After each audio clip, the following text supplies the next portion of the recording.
Praise the Lord. இயேசுவின் ரத்தம் ஜெயம். தினமும் இயேசு நிகழ்ச்சிக்கு உங்களை கர்த்தராகிய இயேசு கிறிஸ்துவின் நாமத்தில் வரவேற்கிறேன். செய்தியின் தலைப்பு: நமது நினைவுகள் வழி தேவனுடைய நினைவுகள் அல்ல, வழியுமல்ல, அவரது வழி தனி வழி.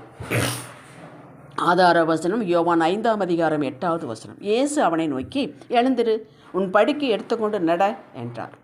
தேவ அனுகிரகம் பெற்றவர்களே, இயேசு அவனை நோக்கி என்ற பகுதியில் அவனை என்கிற இடத்தில் உங்களது பெயரை போட்டு இப்பொழுது வாசியுங்கள். அந்த பெதஸ்தா குளத்தின் அருகே நோக்கி கொண்டு வியாதியஸ்தர்கள் அந்த மண்டபத்தில் இருப்பார்கள். சில சமயம் தேவதூதன் வந்து அந்த குளத்தில் இறங்கி தண்ணீரை கலக்குவான். தண்ணீர் கலங்கின பின்பு யார் முந்தி அதில் இறங்குவானோ அவன் எப்பேற்பட்ட வியாதியஸ்தனாக இருந்தாலும் சுஸ்தமாவான். 38 வருஷம் வியாதி கொண்டிருந்த ஒருவன் அங்கே இருந்தான். அன்று இயேசு அவன் அருகில் வந்து நின்று, சுஸ்தமாக வேண்டும் என்று விரும்புகிறாயா என்று கேட்டார். அவனுக்கு அவர் இயேசு என்று தெரியவில்லை. அவன் தனது இயலாமையை சொல்கிறான். யாராவது என்னை கொண்டு போய் குளத்தில் இறக்க வேண்டும், பிறருடைய உதவி எனக்கு வேண்டும், அப்படியே நான் போனாலும் எனக்கு முன்னே ஒருவன் இறங்கி விடுகிறான் என்றான். எனக்கு சொஸ்தமாக வேண்டும் என்ற விருப்பம் உண்டு, உதவுவதற்கு ஒருவரும் இல்லை என்று தான் அங்கேயே இருப்பதனுடைய காரணத்தை கூறுகிறான். அப்பொழுது இயேசு அவனை நோக்கி, எழுந்திரு என்றார். பாருங்கள், வசனம் 5:9 சொல்கிறது, உடனே அந்த மனுஷன் சொஸ்தமாகி தன் படுக்கை எடுத்துக்கொண்டு நடந்து போனான் என்று. தண்ணீர் கலங்குகிறதா என்று பார்த்து கொண்டிருக்க வேண்டிய அவசியம் இனி இல்லை. அவன் அதைத்தான் மையப்படுத்தி பேசினான். அப்படித்தான் விடுதலை சுகம் கிடைக்கும் என்பதிலே உறுதியாக அதையே நோக்கி கொண்டிருந்தான். வேறு வழி அவனுக்கும் தெரியாது, அங்கு இருந்தவர்களுக்கும் தெரியாது. யாத்திராகமம் 14ஆம் அதிகாரம் 10-11 வசனங்களை வாசியுங்கள். இஸ்ரவேல் மக்கள் எகிப்திலிருந்து விடுதலையாகி கானான் நோக்கி புறப்பட்டு போய் கொண்டிருக்கையில் சிவந்த சமுத்திரம் அவர்களுக்கு முன்பாக, அவர்களை பிடிக்கும்படி பார்வோன் சேனை அவர்களுக்கு பின்பாக. அவர்கள் பார்த்து பயந்து, இதில் 2ல் 1 மாட்டிக்கொண்டு இறக்கத்தான் போகிறோம் என்று முடிவு எடுத்து பயந்தார்கள், முறையிட்டார்கள், முறுமுறுத்தார்கள், அழுதார்கள்.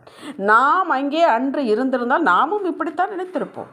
ஆனால் அழைத்த தேவன் நம்முடனே இந்த வாழ்வின் பயணத்தில் கூட வருகிறார். நம்மை பாவங்களிலிருந்து முற்றும் கழுவி விடுவித்து, சத்ருவின் கையிலிருந்து நம்மளை விடுவித்து சமுத்திரத்தில் தள்ளவா கூட்டி கொண்டு வந்தார், அல்லது அவன் கையில் மறுபடியும் சிக்க வைக்கவா நம்மை அழைத்து கொண்டு நம்மோடு வருகிறார். இதை நாம் நினைத்து பார்க்க வேண்டும். கடலிலே மனிதன் பாலங்கள் கட்டலாம், அதுவும் கூட மூழ்கி போக வாய்ப்புகள் உண்டு. நம்மோடு வருகிறவர் சமுத்திரத்திலே பாதையை அமைத்து மூழ்கடிக்கும் தண்ணீரையே 2 பக்கமும் மதிலாக நிற்க வைத்திருப்பார் என்றால், நம்மால் சிந்தித்து கிரகிக்க முடியாத பாதையை, வழியை உங்களது பிரச்சனைக்கு, தேவைக்கு வைத்திருக்கிறார் என்பதை ஏன் நம்பக்கூடாது? இப்படித்தான் சுகம் கிடைக்கும், விடுதலை கிடைக்கும், இப்படித்தான் பேங்க் லோன் கிடைக்கும், இந்த முறையில் தான் நாம் போக வேண்டும், இந்த பிரச்சனைக்கு இப்படித்தான் தீர்வு என்று உலகத்தாறு போல நாமும் என்ன அவசியமில்லை. இயேசு வந்து நின்று ஒரு நொடியில் எழும்பு என்றார். உடனே எழுப்பினான், நடந்தான், சென்றான் என்று பார்த்தோம். நீங்கள் எப்பேற்பட்ட சவால்களை சிந்தித்து கொண்டிருந்தாலும் சரி, இதுவரை இதற்கு இப்படித்தான் தீர்வு, எனக்கு யாராவது ரெக்கமெண்ட் பண்ண மாட்டார்களா, என் அப்ளிகேஷன் கொஞ்சம் ஃபார்வேர்ட் பண்ண மாட்டார்களா, எனக்கு கேரண்டி கையெழுத்து போட மாட்டார்களா, எனக்காக யாராவது அந்த ஆஃபீஸரோட பேச மாட்டார்களா என்று கணக்கு போட்டு போட்டு களைத்து போயிருக்கும் மகனே, மகளே, இன்று இந்த செய்தியை கேட்டது ஒரு சின்ன ஜெபம் செய்யுங்கள். கர்த்தாவே, உம்மால் எல்லாம் கூடும், இப்படித்தான் என்ற நிலையிலிருந்து விலகி எப்படி வேண்டுமானாலும் நீ செய்வீர் என்பதை என் வாழ்வில் இந்த சவாலில் கை வைப்பீராக, தீர்வு கொடுப்பீராக. இயேசுவின் நாமத்தில் பிதாவே என்று ஜெபித்துவிட்டு அமைதியாக இருங்கள். யோபு சொன்னது போல நம்ம கிரகிக்கக்கூடாத பெரிய காரியங்களை அவர் செய்கிறார். யோபு 37:5. அப்படித்தான் உங்கள் வாழ்வில், என் வாழ்வில் நடக்கும். ரிசல்ட் அற்புதமாக இருக்கும். ப்ராசஸ் எனக்கும் தெரியாது, உங்களுக்கும் தெரியாது. ஆதியாகமம் 40ஆம் அதிகாரத்தில் யோசேப்பு ஒரு வழியை சிந்தித்தார். பானபாத்திரக்காரனுக்கு உதவி செய்திருக்கிறோம், இவன் போய் ராஜாவிடம் சொன்னால் நமக்கு விடுதலை கிடைக்கும் என்று. ஆதியாகமம் 40:23 சொல்லுகிறது, அவன் யோசேப்பை நினையாமல் மறந்துவிட்டான். பார்த்தீர்களா? மறக்கடிக்க செய்ததும் கர்த்தரே. ராஜாவுக்கே சொப்பனத்தை கொடுத்து அதன் அர்த்தம் புரியாமல் அதே பானபாத்திரக்காரனை கொண்டு ஞாபகத்தை கொடுத்து சொல்ல வைத்ததும் கர்த்தரே.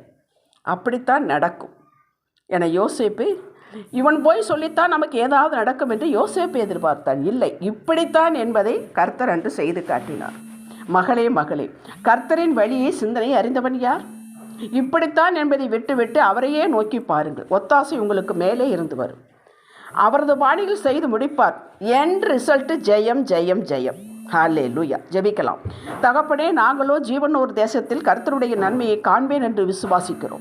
உமக்கே காத்திருக்கிறோம். காரியங்களை கைவிடி வரச் செய்யும் உமது வழியில் இயேசுவின் நாமத்தில் பிதாவே. ஆமேன். ஹல்லேலூயா.